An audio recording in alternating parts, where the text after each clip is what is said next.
Lectura de la profecía de Zacarías. Así habla el Señor. Alégrate mucho, hija de Sión, grita de júbilo, hija de Jerusalén.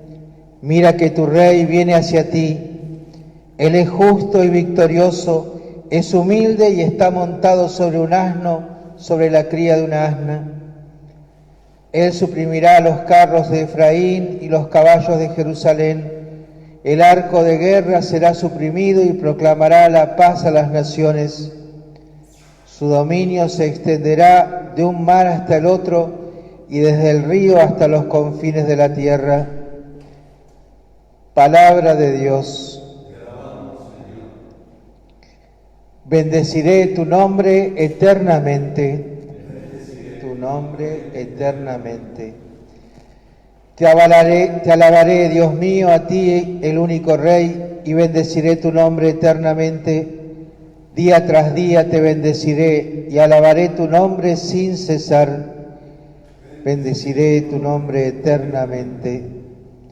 El Señor es bondadoso y compasivo, lento para enojarse y de gran misericordia.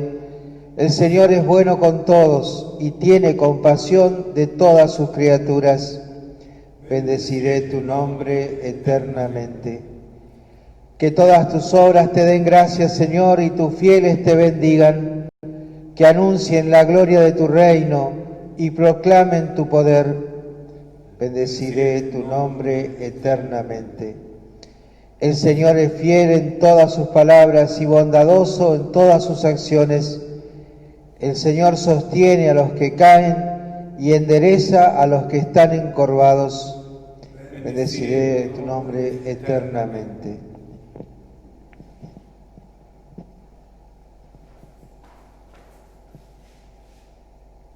Lectura de la carta del apóstol San Pablo a los cristianos de Roma. Hermanos, ustedes no están animados por la carne, sino por el Espíritu, dado que el Espíritu de Dios habita en ustedes. El que no tiene el Espíritu de Cristo no puede ser de Cristo. Y si el Espíritu de aquel que resucitó a Jesús habita en ustedes, el que resucitó a Cristo Jesús también dará vida a sus cuerpos mortales por medio del mismo Espíritu que habita en ustedes. Hermanos, nosotros no somos deudores de la carne para vivir de manera carnal. Si ustedes viven según la carne, morirán. Al contrario, si hacen morir las obras de la carne por medio del Espíritu, entonces vivirán. Palabra de Dios. Te alabamos, Señor.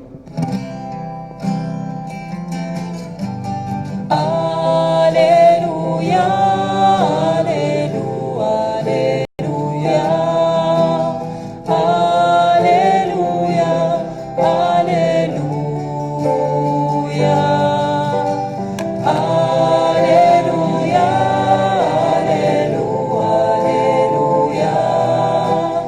aleluya, aleluya, aleluya. El Señor esté con ustedes. Y con tu espíritu. Evangelio de nuestro Señor Jesucristo según San Mateo. Gloria a ti, Señor.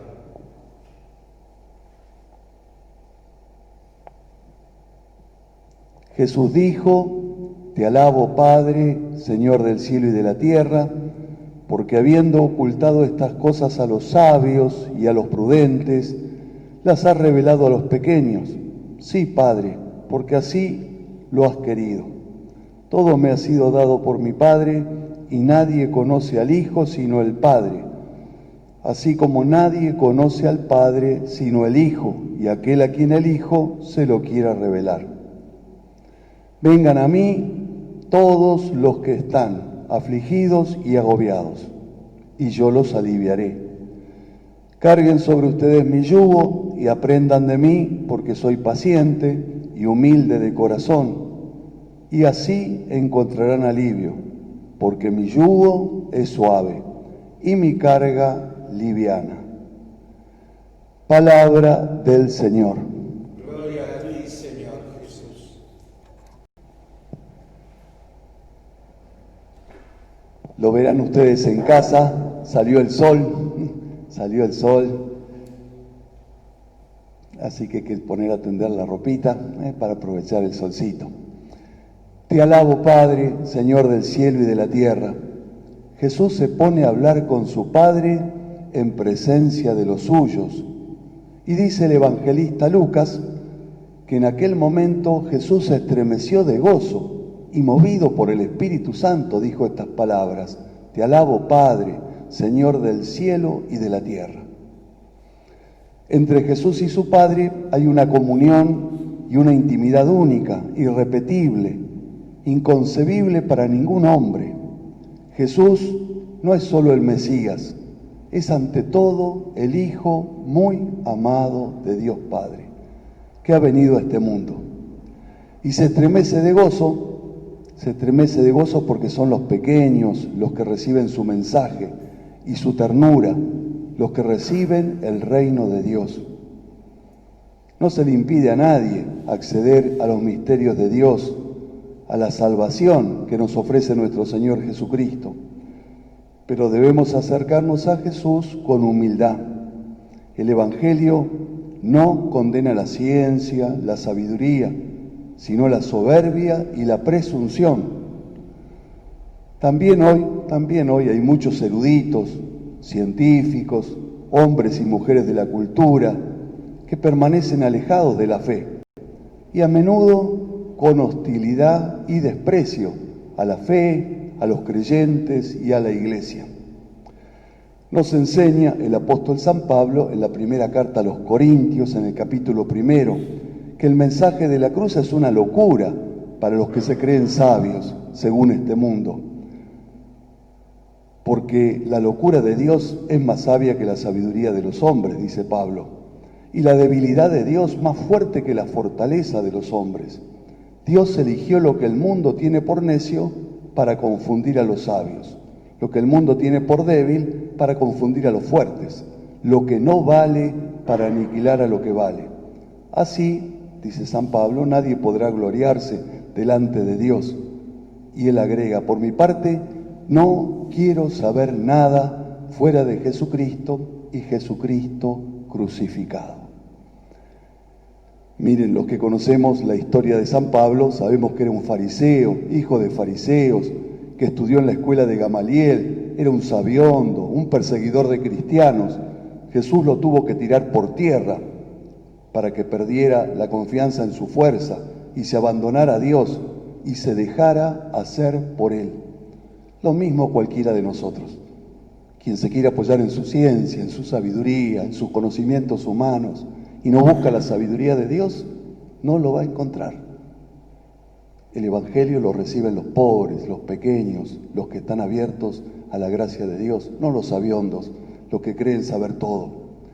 Y después, una vez que San Pablo conoció a Jesucristo, tal vez esto lo sientan medio ofensivo, la gente judía dice: todo lo considero un desperdicio con tal de ganar a Cristo Jesús. Incluso la ley y todas las normas de los judíos, todo lo considero un desperdicio si me va a apartar de Cristo. Esa es la sabiduría de Dios. Esa es la sabiduría de Dios.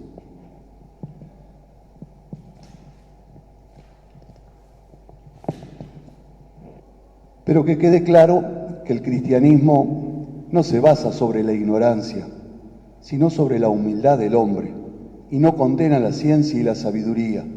Lo que condena es la soberbia y la presunción.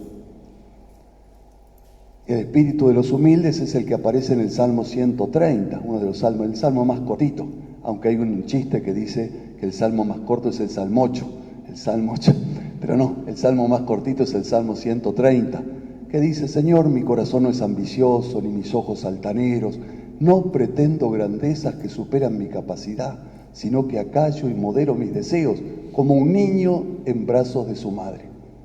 Esa es la actitud para encontrar el reino de Dios.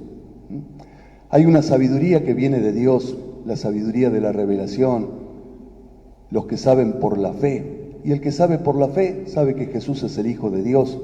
Entonces sí podemos comprender la grandeza y lo maravilloso de este llamado: vengan a mí. En la vida nunca vamos a tener una invitación tan importante. Nos puede llamar el presidente, nos pueden llamar una conferencia, nos puede llamar el matrimonio, nos pueden llamar que sea el sacerdocio. No sé, podemos tener llamadas muy lindas en la vida, ojalá que las tengamos. Pero la llamada más importante en nuestra vida que tenemos que escuchar y tenemos que responder, la hace nuestro Señor Jesucristo. Vengan a mí.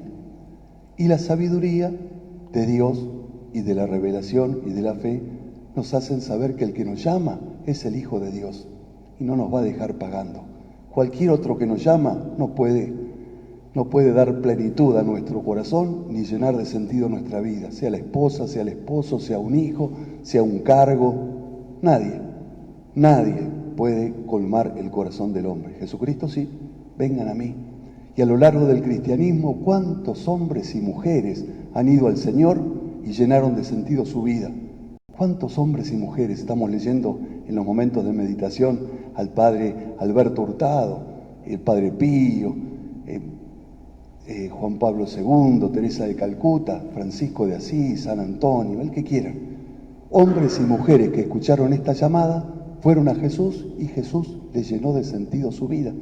Vengan a mí, vengan a mí. También hoy Jesús nos sigue invitando y nadie que vaya a Él, que le confíe totalmente su vida, quedará sin consuelo y sin esperanza. La invitación de Jesús es para todos, de manera especial para los que sufren más. La mirada de Jesús se posa sobre cada uno de nosotros. En Cristo nos está llamando Dios, nuestro Padre. Llama a cada uno de sus hijos, para eso lo envió al mundo. Y Jesús dice, carguen sobre ustedes mi yugo. El yugo llevadero que Jesús nos invita a llevar y que en lugar de pesar aligera y en lugar de aplastar alivia, es el amor. Es el mandamiento que nos dejó a sus discípulos. Ámense los unos a los otros como yo los he amado. El yugo del Señor consiste en cargar con el peso de los demás, con un amor fraternal.